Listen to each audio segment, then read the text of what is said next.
If you're looking to get solar, you're typically being quoted for a system with a string inverter. But there is another option open to you that doesn't require a string inverter, and that's a solution with microinverters.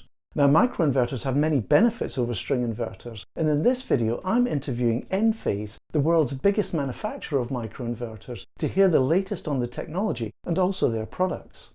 Now, we'll also be covering the new strategic partnership between Enphase and Octopus Energy. Not only will Octopus be supplying Enphase products to retail customers, but the two companies are integrating their platforms together to create virtual power plants and open up other exciting opportunities. Now, I've not been paid or received any other benefit from Enphase for making this video. I just like what they're doing. I'm Gary, welcome to my channel Gary Does Solar, and I hope you enjoy the video.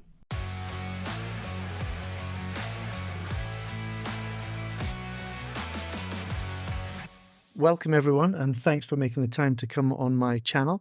Mike, perhaps I can turn to you. Perhaps you could say a little bit about yourself and introduce Martin and Tom.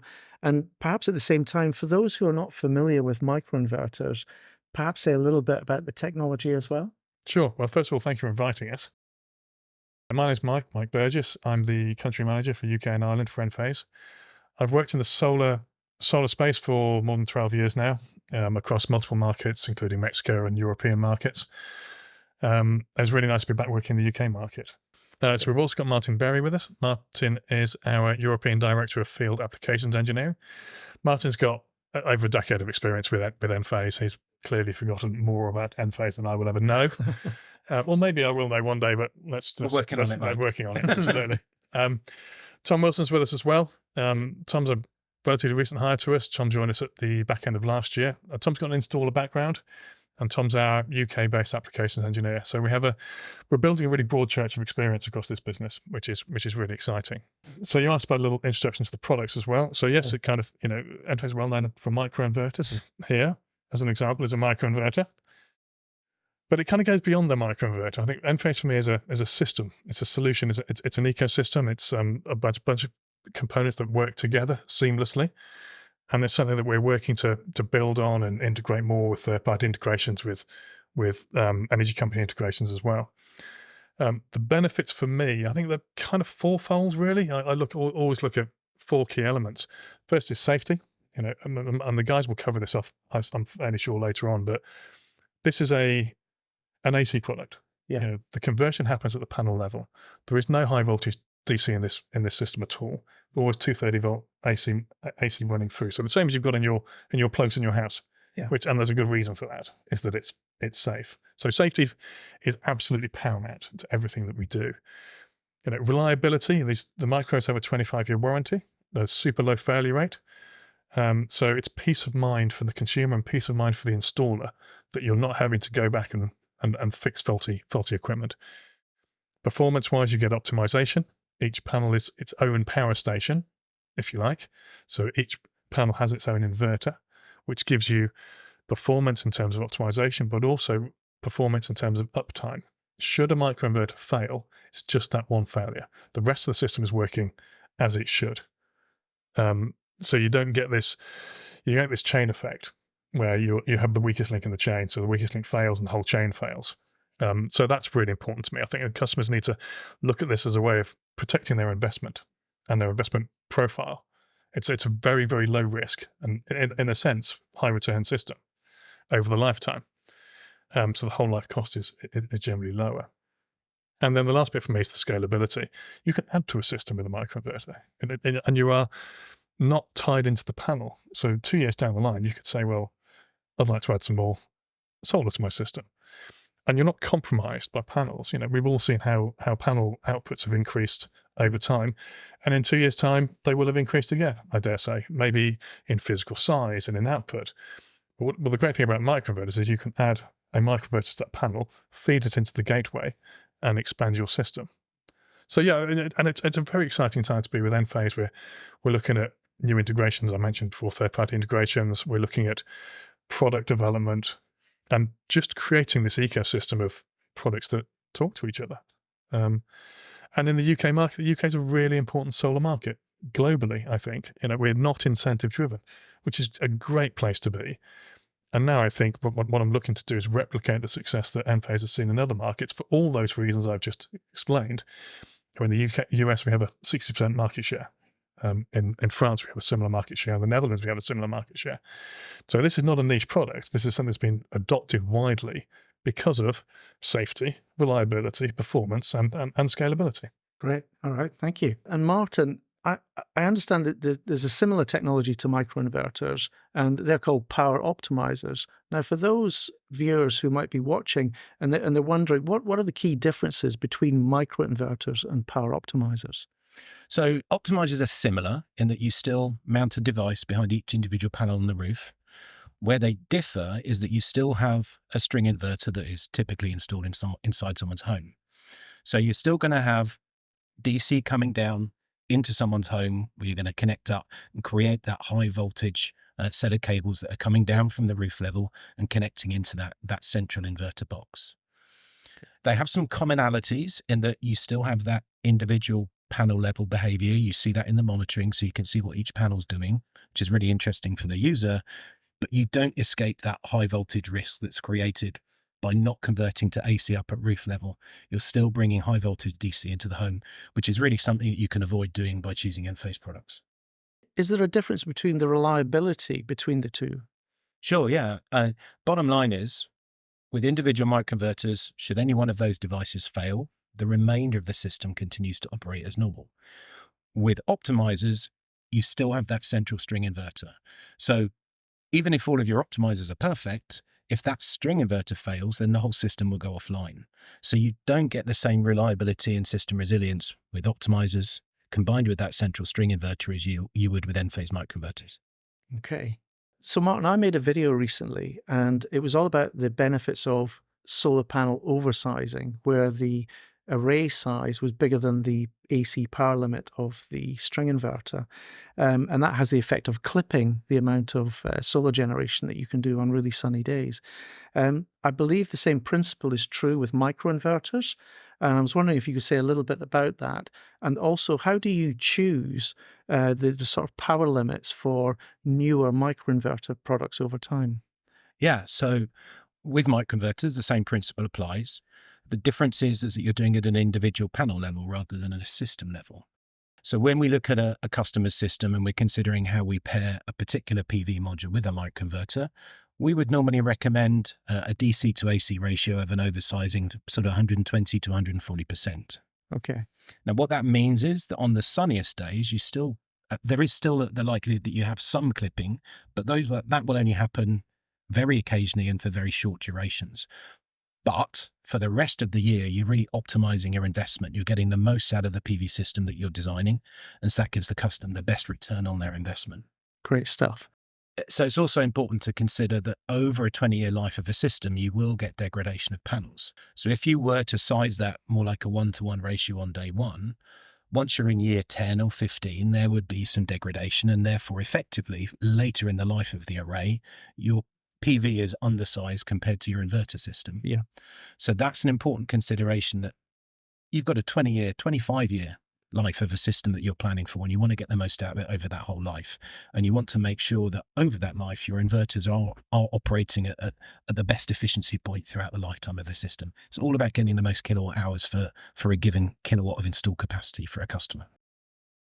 You asked about how we watch the market and how we plan for how our products evolve. We're constantly monitoring the PV module industry. We're seeing where the latest technology is going with PV modules, what the latest power sizing is, and we're pursuing that with our own product development to make sure that when we launch new microinverters, they pair well with the latest products on the market. And that's why we launched just last year the IQ8 to match the latest 14 amp higher power PV modules. Fantastic. So in preparation for this interview, I actually asked my Patreon members if they had any questions that they would like to put to you. And one of those questions was on export limits. So Tom, perhaps I can ask you this one. Some energy authorities place an export limit on some solar installations. And so with Enphase microinverter products, is there any mechanism available that would satisfy such an export limit? Yeah, there is, and that's a real key part for us to be able to cater for in the industry. Like you say, certain DNOs put restrictions on how much export is be able to a property can have, and that's all done in our key component, which is the Enphase gateway. Specifically, this is a metered one, so it uses current transformers or CTs to monitor production and consumption. So through that monitoring, it then is able to curtail any production from the microinverters themselves to reduce to that threshold which has been set by the system owner, Okay. by the installer, to not install more than they're allowed to. It is really important to highlight that this is integral. So in that you don't need to purchase an additional G100 device, and that this is G102 compliant. Okay. So is up to date with the latest industry standards. Brilliant. So Martin, an interesting question for you then. So many commentators on solar say that it's always better to keep the technology on the roof as simple as possible because it's a hard to reach place. Now, I've seen inside an Enphase microinverter, and it's a pretty complex bit of kit. So what do you say to those commentators? I think for us, it's crucial to understand that this thing's been designed from the outset to go out on the roof, mounted behind the panels. That goes into every aspect of the thinking and the design that goes into it, all of the component selection, the material selection.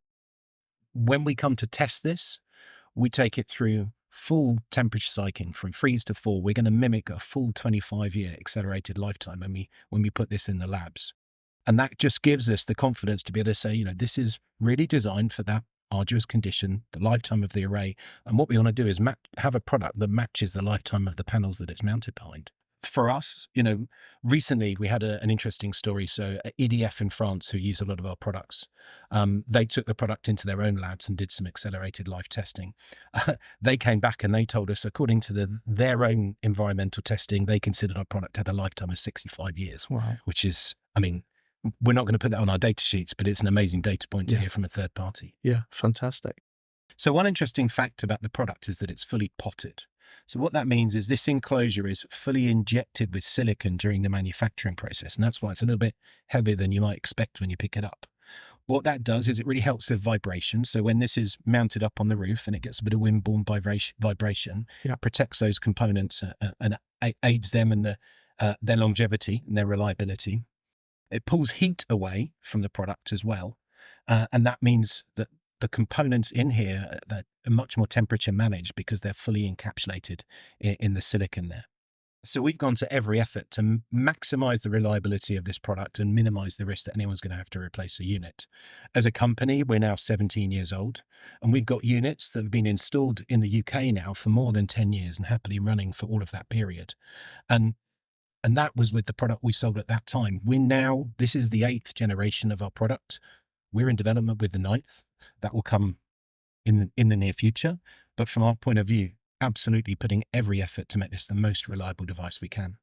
So Martin, this is probably a good point to talk about failure rates then.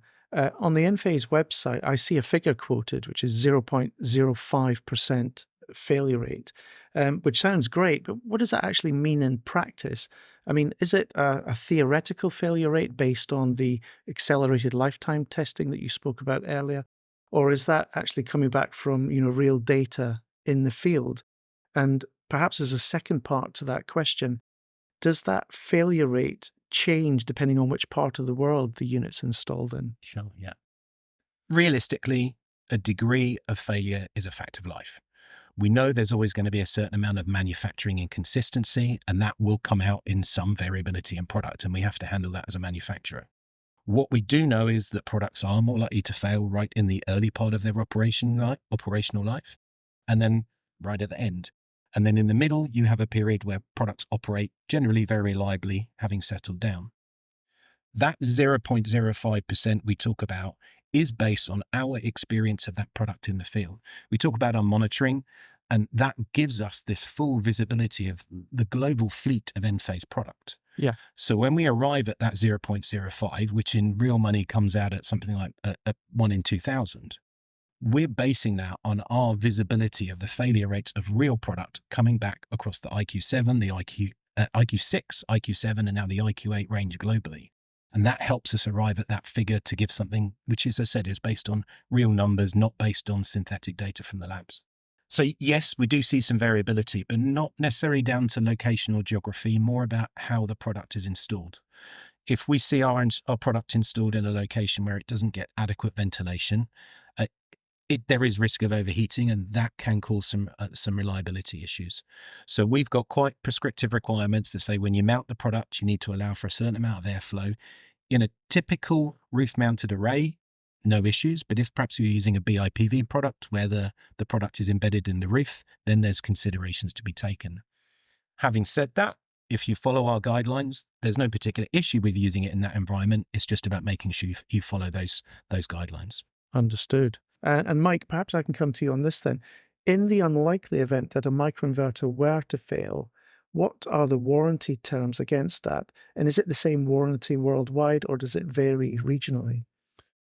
Yeah, it's a fairly straightforward answer, I think. So the microinverters carry a 25-year warranty, which is the lifetime of a solar system, I think, really. So it parallels nicely against a lot of panel warranties. The 5P battery carries a 15-year warranty. That's 6,000 cycles, which again is very industry leading across what we're doing. Those warranties do require the systems to be connected through the Enlighten app. That enables us to remotely diagnose any issues that may occur. Yeah. And 80% of the time we can solve the problem remotely rather than having to roll a truck to get out there and do anything fundamental with it. Then that's for outside the UK. So we've just recently launched the IQ8 in Ireland. Yeah. But the warranties are the same, 25-year warranty. It's always worth checking your, local website just to see if there are any local nuances. There may be nuances in some countries, but broadly similar warranties, 25 years across the microinverters. And where we have the battery storage in place, the 5P, it's a 15-year warranty on the battery. And then, of course, there are the costs incurred for an installer to access and replace the failed unit for a new one. So, Mike, I understand that Enphase has a reimbursement scheme, but how does that work, when you have to do some scaffolding to actually access the part? I know for my own property, the scaffolding at the time when I had my installation done was quite expensive. So how does the scheme, how does it work?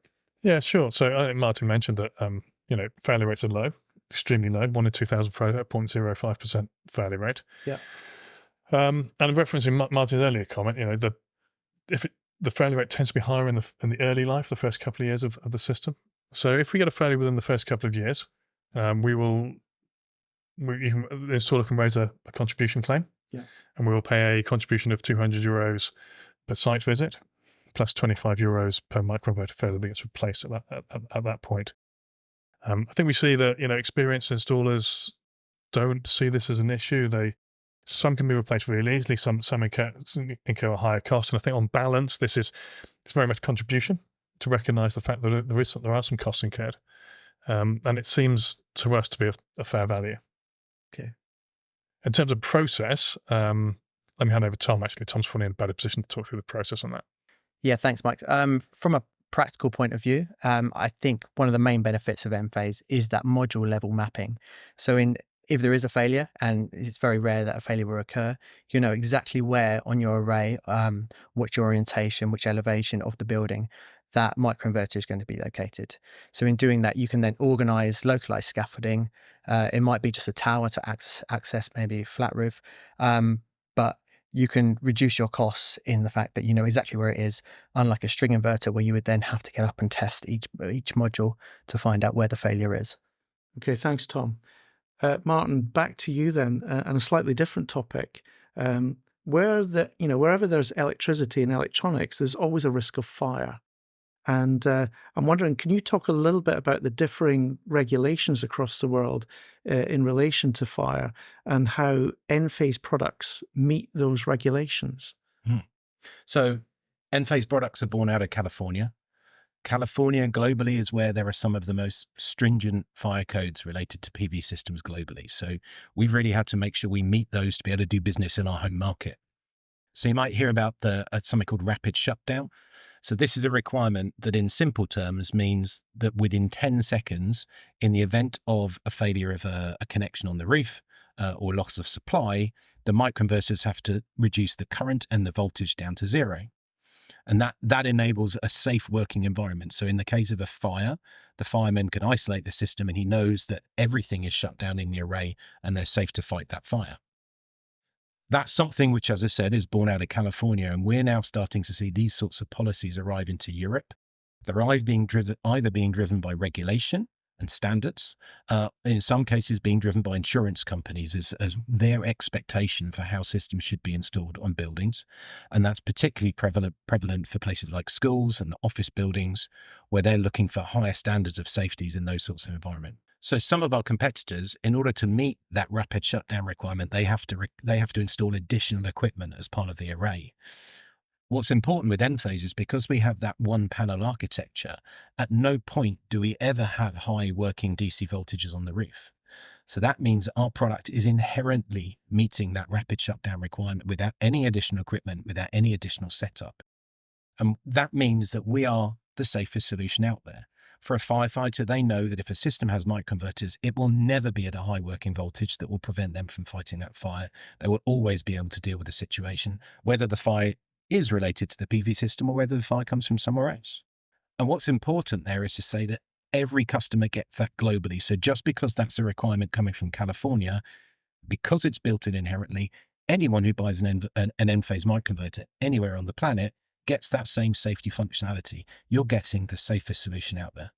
Okay, thanks for that, Martin. And I don't think we can underestimate the importance of managing the risk about a potential fire with any system. And I did a video recently with new guidance that was coming in around batteries. And so I think people are becoming more and more aware of this. Well, let me ask you a different question, a slightly different topic. I've seen manufacturers who do microinverter products, but they're not on a per panel basis. They might be managing 2 or 4 panels, which sounded strange to me, but I don't know if it makes much sense. But what's your view? What's Enphase view on that? I've seen many of these competitors' products. Some of them are rather large. I might struggle to call them a microinverter anymore just because of their physical size. From our point of view, we've now manufactured 73 million microinverters we've now manufactured and shipped to customers. And throughout that journey of manufacturing that volume, we strive to perfect the reliability, the production that you get out of those products as well. If we were to consider a whole variety of different formats and structures of product that allow these different levels of inputs and so on, it would dilute our focus. I think by remaining absolutely focused on our single module format with one microinverter, with one set of inputs, we're giving the customer that most reliable product that's going to give them the best performance over the lifetime of the system. So we remain focused on that. If you're considering those competitors' products, I'd explore how they present themselves in terms of reliability, in terms of lifetime production. I think it's really valuable to investigate that for those competitors' products. Cheers for that, Martin. So moving away from microinverters then, can we talk a little bit about batteries? And Tom, perhaps I can come to you on this. So as the conversion from DC to AC happens in the microinverter, it doesn't make sense to have a DC coupled battery anymore. And as a result, many people have got the impression that you can't have a battery with microinverters. Now, I don't believe that's the case. So what battery options are possible then? Yep. So we've got our own battery, which is recently released in the UK.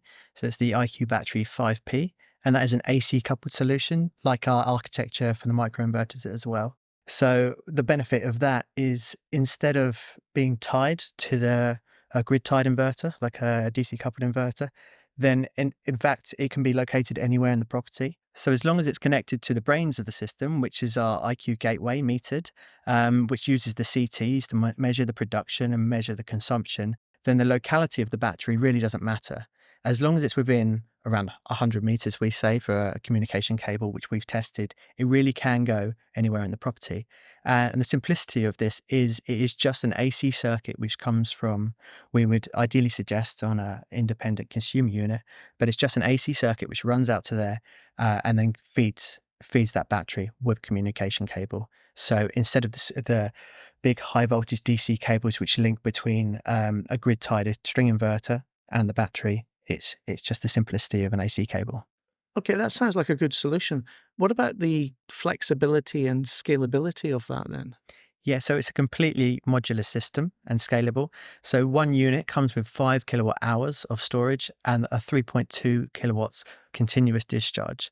So what this means is the homeowner can buy what they think they need for the time being, because it can be quite hard to judge initially how much battery you need, because that's going to depend on what you use at different points in the day. And then at a later point, and there's no restriction of the time frame when you want to add or scale your battery storage, then you can add another unit or another one, so you can continue to scale with that. Additional benefit of it is that it's able to be monitored in the Enlighten app. So it's an all-in-one system, and the fact that everything from our ecosystem is able to be monitored in a single app itself. So you can see that transition of energy as it's generated on the roof, converted from DC to AC, and then used throughout your house, and then distributed elsewhere in our ecosystem. Cool. And on the scalability then, as well as scaling up the capacity, you're also scaling up the power, is that correct? Exactly, yes. So as you might start with 5 kilowatt hours, and then as you add additional units, then it can be 5, 10, 15, 20, and then at the same time, you're able to then increase the rate at which you're able to charge. So that scales as well from 3.2 kilowatts to 6.4 and so on. So if you have, and that's additional benefit is if you've got a time of use tariff, so you've got a cheaper tariff only for a certain amount of period, then you can utilize that increased charge and discharge rate during those off-peak times. Got it. So finally then, I mean, I make no secret, I believe that for the mass market, microinverters are a better solution than string inverters for a whole host of reasons. And I made a video about that, not least because of the ease of install. But Mike, perhaps I can ask you this. Where's the future going with microinverters? What's Enphase going to be doing next, especially around the whole home management, this ecosystem that you're building? What's your R&D team working on? It's the R&D team working on. It's a really exciting time to be involved with Enphase. I think for us, it's about the electrification of the home. It's not just the microinverter. It's about this convergence of storage and heat pumps and electric vehicles. And I think it's up to us to sort of lead and influence and support that convergence as we go through. We'll see some product releases later this year, some hardware releases around electric vehicle chargers and Enphase products. We'll also see some integrations, so some third-party integrations that we're working on with electric vehicle charging companies, and working with the electricity providers to look at how we can work with smart tariffs and get those things to work seamlessly within our suite of hardware and software. So we're looking at this. We'll continually work on the ecosystem. And of course, I think Martin mentioned it earlier. The R&D team will continue to work on the next generation of microinverters. We'll keep on top of the market. We'll keep innovating and influencing and moving our products in the right direction. And I've got to ask you this, Mike. I mean, I saw a press release, and it's a collaboration between Enphase and Octopus. So can you tell the viewers what all that's about? Yeah, I'm pleased you picked up on that. See, it's very fresh. It's a really exciting opportunity. Octopus have chosen to add Enphase to their suite of products. Octopus is a really exciting company. Really, I'm so impressed by Octopus as an organization and what they're doing and how they're working, and their focus on quality, not just in their equipment, on their approach to their customers is really, really quite impressive. And I think as an advocacy for us, we know that they're very interested in quality, and the fact they've chosen an Enphase product speaks volumes in itself. So really excited to be working with them. Great company. There's been a lot of hard work from a lot of people that have gone into that, making that happen. And I think it's better watch this space. Fantastic. Well, listen, thanks guys for coming on to the channel and answering all these questions that I put to you, especially the ones from my Patreons. For anyone who's interested in getting an Enphase solution, what's their first step? How do they go about doing that? And I guess for any installers that are watching as well, how do they get involved so that they can actually supply that solution? Let me tell you that. It's pretty straightforward, really. Go to the Enphase UK website, hit the Get Enphase button, and you'll be looped into whether you're an installer or a homeowner. Okay. If you're a homeowner, enter your details, and we'll pass those across to one of our installers in the network. If you're an installer, also enter your details, and we'll reach out to you. and take you through the process of becoming an Enphase installer. There's also an online curriculum of training. We run regular webinars, and within the Enlighten app, the installer app, there's some training within that you can run through in your own time. So we're trying to make this as easy and as accessible as possible. We're also running a number of roadshows this year, so check our LinkedIn feeds, check our website. You can get involved in those as well. All right, Mike, that sounds very easy. All right, well, thank you very much again. Thank you for having us, Gary. Yeah, thanks, Gary. Thanks very much. Cheers then.